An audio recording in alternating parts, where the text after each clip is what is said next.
네, 오늘은 1월 17일 월요일입니다. 본문은 요한복음 5장 30절에서 47절이고요. 제목은 모든 것을 통해 예수님께로 나아가라입니다. 내가 아무것도 스스로 할 수 없노라. 듣는 대로 심판하노니 나는 나의 뜻대로 하려 하지 않고 나를 보내신 이의 뜻대로 하려 함으로 내 심판은 의로우니라. 내가 만일 나를 위하여 증언하면 내 증언은 참되지 아니하되 나를 위하여 증언하시는 이가 따로 있으니 나를 위하여 증언하시는 그 증언이 참인 줄 아노라. 너희가 요한에게 사람을 보내매 요한이 진리에 대하여 증언하였느니라. 그러나 나는 사람에게서 증언을 취하지 아니하노라. 다만 이 말을 하는 것은 너희로 구원을 받게 하려 함이니라. 요한은 켜서 비추이는 등불이라. 너희가 한때 그 빛에 즐거이 있기를 원하였거니와 내게는 요한의 증거보다 더 큰 증거가 있으니 아버지께서 내게 주사 이루게 하시는 역사 곧 내가 하는 그 역사가 아버지께서 나를 보내신 것을 나를 위하여 증언하는 것이요 또한 나를 보내신 아버지께서 친히 나를 위하여 증언하셨느니라. 너희는 아무 때에도 그 음성을 듣지 못하였고 그 형상을 보지 못하였으며 그 말씀이 너희 속에 거하지 아니하니 이는 그가 보내신 이를 믿지 아니함이니라. 너희가 성경에서 영생을 얻는 줄 생각하고 성경을 연구하거니와 이 성경이 곧 내게 대하여 증언하는 것이니라. 그러나 너희가 영생을 얻기 위하여 내게 오기를 원하지 아니하는도다. 나는 사람에게서 영광을 취하지 아니하노라. 다만 하나님을 사랑하는 것이 너희 속에 없음을 알았노라. 나는 내 아버지의 이름으로 왔음에 너희가 영접하지 아니하나 만일 다른 사람이 자기 이름으로 오면 영접하리라. 너희가 서로 영광을 취하고 유일하신 하나님께로부터 오는 영광은 구하지 아니하니 어찌 나를 믿을 수 있느냐. 내가 너희를 아버지께 고발할까 생각하지 말라. 너희를 고발하는 이가 있으니 곧 너희가 바라는 자 모세니라. 모세를 믿었더라면 또한 또 나를 믿었으리니 이는 그가 내게 대하여 기록하였습니다.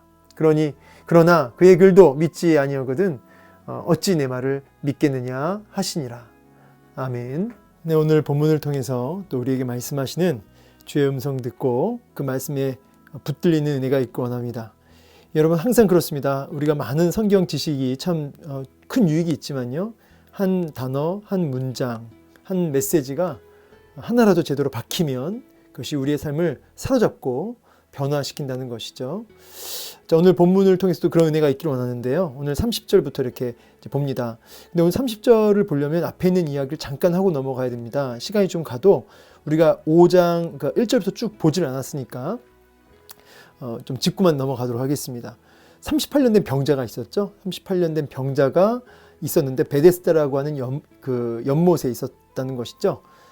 이 베데스다라는 것은 베트, 그다음에 헤세드라는 단어의 합성어죠. 베트는 이제 집이고 헤세드는 이제 은혜, 자비 뭐 이런 뜻이죠. 그러니까 베트, 그러니까 뭐 베들레헴도 램의 집, 그러니까 떡집이란 뜻이고 베트는 집이니까 헤세드는 자비. 자, 그래서 은혜의 집, 이 은혜의 집이라고 하는 곳에 이제 행각이 있었고요. 예, 실제로 제가 여기 성지순례 때 가봤을 때는 굉장히 컸습니다. 굉장히 컸고 많은 사람들이 이제 거기 누워 있었던 거죠. 환자들이 있었던 거예요. 많은 환자들이 왜 거기 모여 앉아 있었냐면 이제 가끔 뭐 언젠지 모르겠지만 천사들이 내려와서 물을 휘젓고 올라간다는 거죠. 다시 그러면 가장 먼저 들어간 사람은 어떤 병에 걸렸든지 간에 다 낫는다는 그런 소문이 있었던 거죠. 참 믿을 만한 소문이 아니죠. 근데 이런 이야기에도 사람들이 몰려드는 거죠. 왜냐하면 정말 지푸라기라도 잡는 마음으로 절박했기 때문에 이런 소문이라도 달려드는 것입니다. 사람들은 참 허무맹랑한 것 같고 좀 말도 안 되는 소문일지라도 마음이 절박해지고 또 갈망이 되고 막 절박해지면 믿는 거죠. 그 앞에 나아가는 것입니다. 참 붙드는 것이죠. 그거라도. 여기도 많은 사람들이 이제 몰려와 있는데 38년 된 병자가 있는 겁니다. 이 38년 된 병자는 누굴 보여주냐면 이제 정말 소망이 없고 대안이 없는 이 사람도 여기서 낫고자 하여 이 베데스다 연못가에 왔지 않았겠습니까? 자비를 얻기 위해서, 은혜를 얻기 위해서. 그런데 은혜를 얻는 것이 다른 사람들이 먼저 달려가니까 이 자비를, 은혜를 얻지 못하는 것이죠. 38년 된 병자, 이 사람은 사실은 소망이 없는 바로 우리 모두의 죄인들의 모습을 대변하고 있습니다. 자, 이런 소망 없는 죄인의 모습. 자, 근데 주님이 그를 봤다는 거죠. 그리고 그를 아신다는 거죠. 보시고 아시고. 여러분, 이제 이게 은혜죠. 은혜라고 하는 것은 우리 예수님이 바라봐 주시고 그를 알아주신 거죠. 여기 수많은 병자들이 있어요. 여기도 38년 된 병자만큼이나 소망이 없는 이들이 분명히 있었을 것입니다. 그런데 주님이 바라봐 주신 거고요. 뭐 38년 된 병자가 뭐 이뻐서가 아니고 그가 뭐 어떤 자격이 있어서도 아니고 그냥 주권적으로 우리 예수님이 그를 바라봐 주신 거죠. 그리고 알아주신 거죠. 여러분, 이게 주권적 은혜라고 하는 거예요. 주권적 은혜. 오늘 우리가 예수를 믿고 신앙생활 하는 것도 주님이 우리를 바라봐 주셨고 우리를 아시고 부르셨기 때문에 우리가 예수님을 믿고 따르는 것이죠. 여러분에게, 우리에게 자랑할 것이 한 가지도 없다는 것입니다. 내가 낫고자 하느냐, 이 내가 낫고자 하느냐라고 하는 이 말씀에는 나으려고 여기 앉아 있는 거 아닙니까? 그럼에도 불구하고 예수님이 너가 낫고자 하느냐라고 질문하시는 이유는 사실은 두 가지가 있죠. 하나는 정말 나으려고 하는 어떤 기대나 소망이 사그라들었다는 거예요. 왜냐하면 38년 이 병자는 이제 7절도 얘기한 것처럼 자기가 나으려고 앞에 있어도 다른 사람들이 먼저 들어가기를 계속 반복하니까 이제는 무기력해졌다는 거죠. 무기력해졌다. 그리고 이제 무엇보다 결정적으로 지금 이 연못에 들어가는 것이 목표가 돼버렸어요. 지금 이 병자가. 사실 38년 된 병자뿐만이 아니라 여기 모여있는 모든 환자들의 목표는 뭐예요? 저 베데스다 연못가에 가장 먼저 들어가는 거죠. 치열하게 그 경쟁에서, 그 싸움에서 이기고 들어가서 가장 먼저 들어가는 것. 그것이 목표가 돼버린 거죠. 정말 문제의 근원은 뭐예요? 그 자리에서 일어나는 거죠. 38년 동안 안진뱅이 이 병자가 일어나는 게, 고침받는 게 핵심인데, 이제 이 본질적인 문제 해결이 흐려지고 뭐예요? 온통 저기에 들어가야 된다고 하는, 저 연못에 들어가야 한다는 그것만 남아버린 거죠. 그러니까 주님이 너 들어가는 게 너의 꿈이 아니고, 그 베데스 연못가에 들어가는 게 너의 목표가 아니고, 너 낫는 게 목표 아니냐. 근데 너 낫고자 하느냐라는 이 질문 앞에는 너의 문제의 근원, 너의 문제의 본질, 왜 그걸 못 보고 그저 못 들어가서 그 안달이냐. 들어가는 게 목표가 아니라 너가 낫는 게 목표가 아니냐라고 문제의 핵심을 짚으시죠. 여러분, 우리는 베데스다 연못이라고 하는 정말 치열한 그런 어떤 경쟁 구도 속에서 살고 있습니다. 서로 거기에 들어가려고 애를 쓰죠. 치열한 경쟁과 싸움이 있습니다. 근데 계속해서 실패하는 그 심령에는 원망과 어떤 낙심과 한탄이 있죠. 7절, 병자가 대답하되 주여 물이 움직일 때 나를 못에 넣어주는 사람이 없어서 내가 못 들어가고 있습니다 하면서 신세한탄하고 앉아있어요. 이게 우리들의 모습이라는 거죠. 근데 주님은 얘기하시는 거예요. 너가 문제의 핵심은 거기 들어가면 행복할 것 같고, 거기 들어가면 나을 것 같고, 거기 들어가면 모든 문제가 해결될 것 같고, 아니라는 거죠. 아니라는 거죠. 너가 나아야지. 너가 그 죄의 문제, 죄의 본질, 너를 주저앉혀 있는 그것에서 너가 회복되는 것이 진짜 그게 답이지. 저기 들어가는 것 자체가 너의 목적이 아니지 않느냐 하면서 그 신세한탄을 쭉 들으신 주님이 뭐라고 하시냐면 8절, 일어나 내 자리를 들고 걸어가라, 이렇게 말씀하시죠. 그러니까 이런 거죠. 주님이 막 신세한탄하니까 어유 그랬어 힘들었겠구나 하면서 그를 위로한다든지 막 내가 너 이제 물이 움직일 때 내가 너를 업고 가장 먼저 내가 그 물에다 너 집어넣어 줄게, 이런 식으로 위로하지 않으셨어요. 그냥 일어나 이렇게 선포하시죠. 걸어가라, 이거죠. 베데스다 연못이 아니라는 거예요. 여러분, 은혜의 집이 은혜를 주는 게 아니고요. 예수 그리스도가 은혜의 집의 실체라는 거죠. 예수 그리스도를 주목하라는 거예요. 이 본문의 메시지는 정확하게 은혜의 집이 누구냐? 예수다라는 거예요. 예수. 그러니까 많은 사람들은 그 헛된 소문에 붙들려서 그 베데스다 연못가에서 은혜를 얻으려고, 자비를 얻으려고 애를 쓰고 있지만 더 비참해지고 더 낙심이 되고 더 소망이 없고 더 치열한 경쟁 속에 그렇게 허무해지고 한탄하고 이렇게 되는 거죠. 무기력해지고. 근데 주님은 뭐라고 말씀하세요? 일어나라는 거죠. 우리가 신앙생활하면서 우리의 문제를 놓고 하나님 우리의 사업 잘 되게 해주세요. 우리 자녀 공부 잘하게 해주세요. 좋은 대학 가게 해주세요. 좋은 학교 가게 해주세요. 막 도와달라고 애를 씁니다. 베데스다 연못가에 들어가게 해달라고 막 주님 앞에 기도합니다. 근데 주님 말씀하시죠. 그게 너를 일으키는 게 아니라, 그게 너의 자녀를 행복하게 하는 게 아니라, 그 사업이 잘 돼서 너가 행복한 게 아니라, 나 예수를 통해서만 너가 일어날 수 있다, 이 얘기를 하고 있는 거예요. 나 예수를 통해서만 너의 그 문제의 본질을 해결받고 너가 진짜 낫게 된다는 거죠. 너가 진짜 참 행복을 맛보게 된다는 거죠. 주님은 도와주겠다 이렇게 얘기하는 게 아니라 나다. 나를 통해 너가 그 문제의 본질이 해결된다. 나를 통해 네가 은혜를 얻게 되고 자비를 얻게 된다 라고 말씀하시면서, 내가 너 베데스다 연못가에까지 업어다 줄게가 아니라 일어나라. 그냥 주님이 명령해버리죠. 본문은 예수님을 주목하라고 말씀하고 계세요. 거기에 행복이 있고, 거기에 평안이 있고, 거기에 구원이 있다는 거죠. 거기에 진짜 낫고자 하는 우리의 문제의 본질의 해결이 여기에 있다는 거죠. 많은 사람들의 문제는 뭐냐면 본인의 문제가 뭔지 몰라요. 내가 정말 뭐가 필요한지 몰라요. 내 문제가 뭔지 몰라서 공허한 뻥 뚫린 가슴을 그냥 끌어안고 그냥 베데스다 연못가에 들어가려고 그냥 그렇게 막 살아가는 거죠. 돈 버는 기계가 되어서. 그러나 여러분, 속지 마셔야 된다는 거죠. 그런 비본질적인 그런 것에 속으면 안 돼요. 진짜 본질은 죄의 문제고, 그리고 영원한 심판의 문제고, 내 영혼의 문제죠. 주님은 그걸 정확히 꿰뚫어 보시고, 너가 거기서 해결받아야 되지 않느냐, 왜 그걸 못 보느냐라는 거야. 너가 정말 너 낫고 싶으냐, 그러면 일어나라. 예수님이 선포하시는 겁니다. 자, 여러분, 동일하게 선포합니다. 일어나 자리를 두고 걸어가라. 오늘 이 예수 그리스도의 선언이 여러분의 삶 속에 일어나기를 원해요. 그러면 예수님께 가야죠. 예수님께. 오늘 본문은 베데스다 연못가의 실체는 예수다라는 걸 말씀하고 계세요. 이게 오늘 왜 중요하냐면 5장 전체가 이 주제입니다. 5장 전체가 이 주제예요. 이게 안식일이죠. 이날이 안식일, 참된 쉼, 참된 안식이 바로 이 예수 그리스도께로부터 참된 자비, 참된 베데스다가, 참된 은혜가, 자비가, 참된 안식이 예수님께 있다라고 지금 본문은 말씀하고 계시는 거죠. 그래서 의도적으로 안식일이다, 안식일이 이 일을 하신 거죠. 그러니까 사람들이 왜 안식일 날 일어났냐고, 왜 치유했냐고 하면서 너를 일으킨 사람이 누구냐라고 물어봐요. 예수님을 따라가려고, 정말 예수님 믿어보려고 물어본 게 아니라 예수님을 공격하려고. 그러니까 제가 여기서 참 뭐가 문제냐면, 메시아도요, 자기들 기준에 맞아야 하나님이 되는 거예요. 그러니까 하나님도 자기 기준에 맞아야 하나님이 된다는 거예요.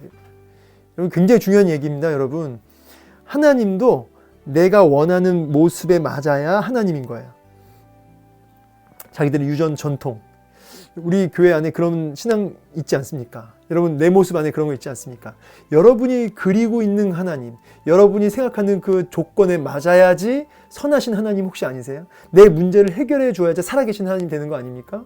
혹시 그런 모습이 있지 않습니까? 내 기대치에 맞아야 되고, 내가 생각하는 어떤 부조리에 해결해 주셔야 하나님은 살아계시고, 어떤 하나님이 내가 생각하는 기준에 맞아야 하나님이 되는, 지금 그 모습이에요. 이 종교 지도자들이. 자기들이 원하는 메시아상이 있거든요. 근데 그게 안 맞으니까 예수님을 죽이려 드는 거죠. 누구냐 막 그러면서. 여러분, 하나님의 기준이 여러분의 기준이 하나님을 결정할 수 없습니다. 성경이 말씀하시는 하나님의 기준이 중요한 거지, 여러분의 기준이 하나님을 결정하는 게 아니에요. 그거는 이제 일반 자연인들, 세상이 말하는 종교들은 그렇죠. 자기들이 원하는 기준에 맞는 거죠. 그것을 정하고 거기에 따라가야죠. 그러나 성경은 우리 쪽에 기준이 없어요.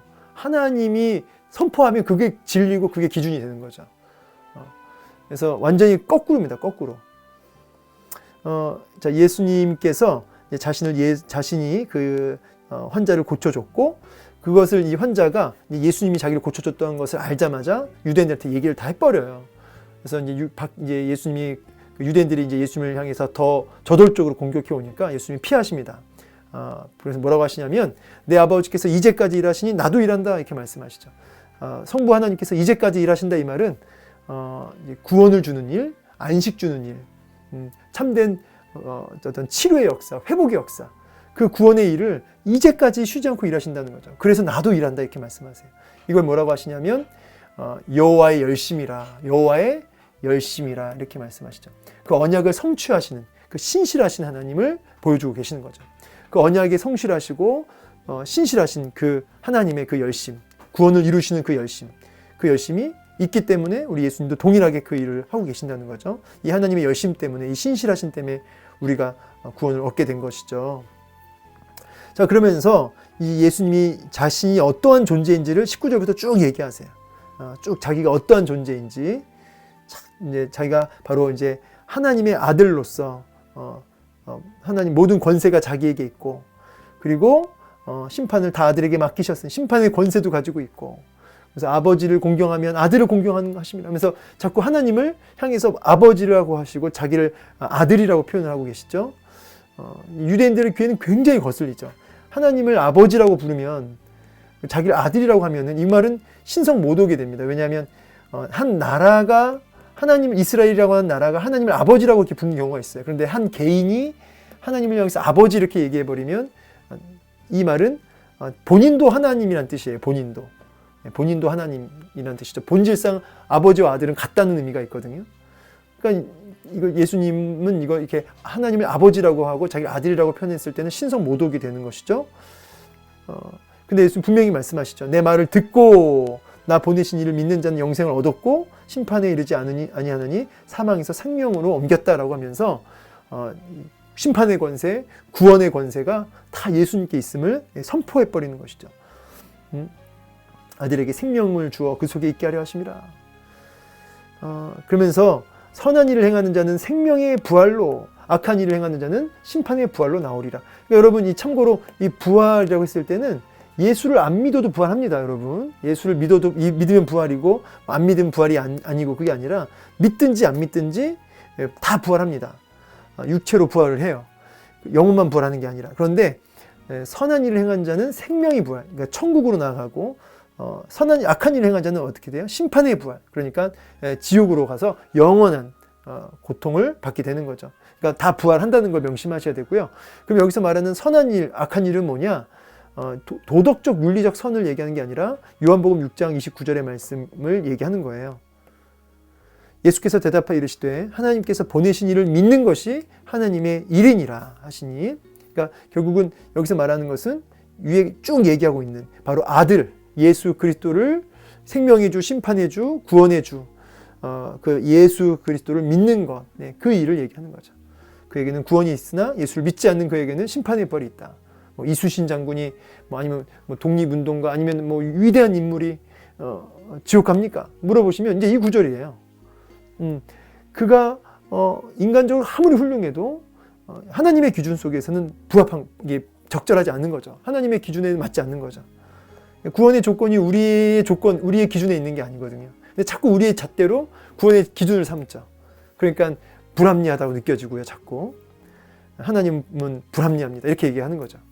자꾸 우리 기준에서 구원의 조건을 만드니까. 자, 그러면서 오늘 본문 30절로 넘어오면서 제가 핵심만 얘기할게요. 지금 본문은 계속 예수님께로 지금 주목하게 만들고 있어요. 그러면서 이제 아버지 하나님과 본인의 예수님의 그 관계를 얘기하거든요. 관계. 그래서 나는 아무도 스스로 할 수 없노라 하면서 난 듣는 대로 심판한다라고 하면서 성부 하나님과 자신의 관계가 성부와 성자로서 이렇게 관계가 세워져 있는데 내 마음대로 하는 게 아니라 성부와 성자가 완전히 하나의 그 일체로서 삼위일체 하나님으로서 아버지의 뜻을 받들어서 내가 하고 있다. 아버지의 뜻이 그대로 내가 하고 있는 것이 다 아버지 뜻이다라고 하면서 하나님과 본인이 하나고 정확하게 성부 하나님의 뜻이 지금 본인이 하고 있는 모든 것이 하나님의 뜻임을 그대로 선포하고 계시죠. 그러면서 이제 나를 위하여 증언하면 내 증언은 참되지 아니하되 하면서 이 말이 뭐냐면 누군가 말을 했는데 그 말에 대해서 증인이 필요해요. 증인이 없으면 그 말의 그 신빙성이 떨어지는 거거든요. 신명기 19장 15절에 나와요. 근데 예수님 뭐라고 하시냐면 내가 하는 행위들, 선포하는 것들, 증인들이 있다는 거죠. 첫 번째는 이제 세례 요한이었죠. 세례 요한. 모든 사람들이 그 요한을 얼마나 추대하고 믿었습니까? 메시아가 아닌가 이렇게까지 여겼죠. 근데 그 요한이 나를 증거했다는 거예요. 요한이. 근데 너희들은 그 요한을 그렇게 기대하고 그를 켜서 비추는 등불이라 너희가 한때 그 빛에 즐거이 있기를 원하였거니와 하면서 그 요한의 메시지, 그 빛이 요한의 메시지예요. 그 안에 있기를 그것을 즐거워하며 요한을 따랐잖아요. 근데 그 요한은 정작 예수님을 증언했단 말이에요. 근데 요한의 그 증언을 너희가 받지 않았다는 거죠. 그리고 두 번째는 뭐냐면 요한의 증거보다 더 큰 증인이 있는데 뭐냐면 예수님의 그 행하신 일들이에요. 우리 예수님께서 행하시는 그 일들, 그 표적들, 그 역사들, 그걸 보면서 내가 하는 그 사인을 보면서, 그 표적을 보면서 이 행위들, 이 증언도 있고 성취함도 있는 이런 것들 보고 알라는 거죠. 내가 바로 하나님의 아들, 바로 메시아임을 알라는 거예요. 예수님이 하신 일들. 또 세 번째는 뭐냐면 성부 하나님께서 친히 나를 위하여 증언하셨다라고 하면서 이는 내 사랑하는 아들이요 내 기뻐하는 자라라고 실제로 우리 예수님께서 그 세례받고 올라오실 때나 또 변화산에서나 성부 하나님이 직접 예수님을 증언하셨죠. 그리고 근데 이제 뭐냐면 결정적으로 문제는 뭐냐면 말씀이 그 유대인들 속에 없는 거죠. 그러니까 보내신 이 예수 그리스도를 믿지 않는 거예요. 그러니까 말씀이 그 속에 없으니까 예수를 믿지 않습니다. 그래서 근데 이게 좀 문제가 되는 게 유대인들은 말씀을 달달달 외우거든요. 달달달 외우는데 말씀이 그 속에 없어요. 이게 문제입니다. 달달달 외우는데 말씀이 없다. 이제 여기서 이 교리가 나오는 거예요. 바른 지식에서 바른 믿음이 나온다. 그러니까 여러분 신천지나 여러 이단들도 달달달 해요. 달달달 합니다. 말씀을. 그런데 바른 지식에 기인되지 않는 그 바른 지식이 아닌 그릇된 사악한 지식은 잘못된 믿음으로 연결시키죠. 그러니까 유대인들이 자기들의 원하는 메시아관을 딱 잡아놓고 자신들이 원하는 어떤 기준 속에서 성경을 달달달 외우니까 그 자기들의 기준 안에서 그 말씀을 재해석하게 되는 거죠. 그러니까 잘못된 믿음으로 나아가요. 말씀 그대로를 받지 않는 거죠. 그래서 유대인들 향해서 말씀이 너희 속에 없다라고 말하는 거죠. 너희들은 무지하다 참으로. 그래서 바른 지식이 바른 믿음으로 나아간다. 그래서 성경 자체가 말하는, 성경이 성경을 해석한다고 그러죠. 성경의 자증, 성경이 얘기하고 있는 그 메시지를 또 내면에 내주하시는 성령님의 그 내적 조명을 받아서 성령님의 도움을 받아서 깨달은 그 메시지를 쫓아 바른 믿음으로 나아가야 된다는 것이죠. 근데 이제 계속해서 종교 지도자들은 자기들의 영광, 자기들의 유익, 자기들의 기준에 맞는 메시아를 품고 그렇게 성경을 보니까 바른 믿음으로 나아갈 수 없었던 거죠. 그래서 너희가 성경에서 영생을 얻는 줄 생각하고 그렇게 성경을 연구하는데 야, 그 성경이 날 얘기하고 있단 말이야. 나에 대해 증언하고 있다. 그러나 너희가 영생을 얻기 위해 내게 오지를 않는구나 라고 탄식하는 거죠. 네 번째 증언은 뭐냐면 성경 자체가 나를 증언하고 있다는 거죠. 구약 성경 전체가 나를 얘기하고 있다. 나 예수를 가리키고 있다. 그런데 너희가 내게 오지를 않는구나 라고 말씀하시는 거죠. 자, 여러분 기도하는 거 좋아요? 나빠요? 뭐 당연히 기도 생활 열심히 해야죠. 여러분 성경 생활 열심히 보는 거, 성경 연구하는 거 너무 좋죠. 이제 우리 성경 통독도 할 거고요. 교회에서 또 지금 매일 성경 이렇게 하죠. 성경 보는 거 너무 좋습니다. 성경 통독하고 기도 생활하는 거 너무 좋아요. 그런데 유대인들 성경 달달 외운다고 그랬죠. 유대인들 기도 되게 열심히 합니다. 여러분 유대인들까지 안 가고 여러분 이단들은 기도 안 하는 줄 아세요? 성경 공부 안 하는 줄 아십니까? 다 해요. 근데 문제는 뭐냐면 그 기도, 그 성경이 예수 그리스도께 집중되어지지 않을 때, 그러니까 베데스다 연못가에서도 마찬가지고 결국 그 성경 통해서 예수님을 더 바라보고 예수님께 더 집중되어지고 예수님을 더 주목하게 되는 그런 성경 읽기, 그런 기도 생활이 되셔야 돼요. 여러분의 기도 속에 예수 그리스도가 중심이 있어야 돼요. 여러분의 성경 통독과 성경 공부 속에 예수 그리스도께 더 주목되어지고 그분을 바라볼 수 있는 그런 도구가 돼야 된다고요. 성경 통독이나 기도 생활이 도구가 돼야 된다고요. 기도 자체가 목적이 아니라니까요. 성경 통독 자체가 목적이 아니에요. 거기서 예수님을 발견해야 돼요. 예수님을 더 주목해야 돼요. 그러려고 성경 보는 거, 그러려고 기도하는 거거든요. 근데 너희는 성경 그렇게 연구하고 있는데 나 예수를 주목하고 있지 않으니 헛되다는 거죠. 그러면서 내게 오기를 원치 않는다. 여러분 우리가 예수님께 정말 영생 받기를 소망하면서도 예수님께 나오질 않는 모습들 얼마나 많습니까? 여러분 예수님께 끊임없이 나아가셔야 됩니다. 여러분 죄 때문에, 습관 때문에, 또 여러분의 게으름 때문에, 또 여러분의 죄악된 그 반복되는 어떤 그런 잘못된 패턴들, 이런 것 때문에 주님께 나아가지 않는 모습들이 있다는 거죠. 내게 오기를 원하지 않는구나 너희들이. 우리가 기도 생활하든 말씀 생활하든 우리 삶 속에서 끊임없이 예수님께 나아가기를 힘쓰신 접촉하실 수 있는 여러분 되기를 원합니다. 끊임없이 예수님과 접촉 일어나야 돼. 영적인 접촉이 일어나야 돼. 근데 오늘날 바쁘다는 핑계 또 죄악으로 인해서 예수님께 오지를 않는 겁니다. 구원받겠다고 교회는 앉아 있는데 교회는 그렇게 사람들이 매주 출석하는데, 교회는 그렇게 꽉꽉 들어차는데 정작 예수님께 나아가지 않는 모습들이 있다는 거예요. 그래서 나는 사람에게서 영광을 취하지 아니하노라. 근데 너희들의 문제는 뭔지 아니? 하나님을 사랑하는 것이 너희 속에 없음을 알았다. 그럼 뭘 사랑할까요? 나를 사랑하자. 예. 하나님 사랑한다고 말하지만 사실 거기엔 뭐가 아니면 나가 있는 거예요. 나를 사랑하는 거죠. 이거 사실 굉장히 유대인들한테 모독적인 말입니다. 모욕적인 말이에요. 유대인들은 신명기 6장 쉐마 본문을 달달달 외우고 이거에 거의 세뇌 교육 받습니다. 마음을 다하고 뜻을 다하고 힘을 다해 하나님을 사랑하라. 그런데 주님이 그 쉐마 본문에 그대로 충돌되는, 너희가 말은 하나님 사랑하는데 사랑하는 게 니들 속에 없음을 내가 안다라고 선포해 버리니까 굉장히 도전적이죠. 근데 왜 주님이 이렇게 평가하신 줄 아세요? 왜 이렇게 평가하시냐면 예수 그리스도를 외면했기 때문이죠. 여러분, 예수님을 외면하는 것을 보면서 너희가 하나님 사랑하는 게 그 마음에 없는 것을 내가 확인했다는 거죠. 그러면 뭘 사랑하냐면 자기, 서로의 영광을 취한다는 거예요. 서로의 유익을 취한다는 거예요. 내 유익, 내 행복, 거기에 온통 거기 취하는 일에 모든 것이 걸려 있는 거죠. 그런데 하나님의 영광, 하나님의 뜻, 말은 아니지만 실제로는 나의 영광에 취해 있는, 그것을 추구하는. 그래서 그러니 너희가 어떻게 나를 믿을 수 있느냐라고 주님이 딱 꼬집어 얘기하시죠. 그러면서 너희를 고발하는 자가 있으니 곧 너희가 바라는 자 모세니라. 모세를 너희들 그렇게 믿고 따르는데 모세의 율법이 너희를 심판할 거야. 그러면서 모세를 그렇게 말로는 모세 그러는데 그 모세 글도 믿지 않는 거다 너희들. 내 말을 믿지 않는 걸 보니 너희는 모세도 믿지 않는 거다라고 딱 짚어서 얘기하고 계십니다. 말씀 마무리하겠습니다. 오늘 좀 길었죠. 왜냐하면 이제 못했던 본문까지 다 이렇게 좀 짚고 넘어가느라. 근데 포인트는 하나예요. 내게 오기를 원하지 않는도다. 이게 핵심입니다. 오늘 베데스다 연못도 마찬가지고 오늘 본문도 그렇고 예수 그리스도께 오라고 말씀하시는 거예요. 포인트가 예수님이라는 거죠. 베데스다 연못이 아니라는 거예요. 거기에 행복이 있는 게 아니라는 거죠. 거기에 소망이 있는 게 아니라는 거죠. 여러분, 신앙생활도 예수 그리스도께 집중되어져야 된다는 거예요. 기도생활, 말씀생활.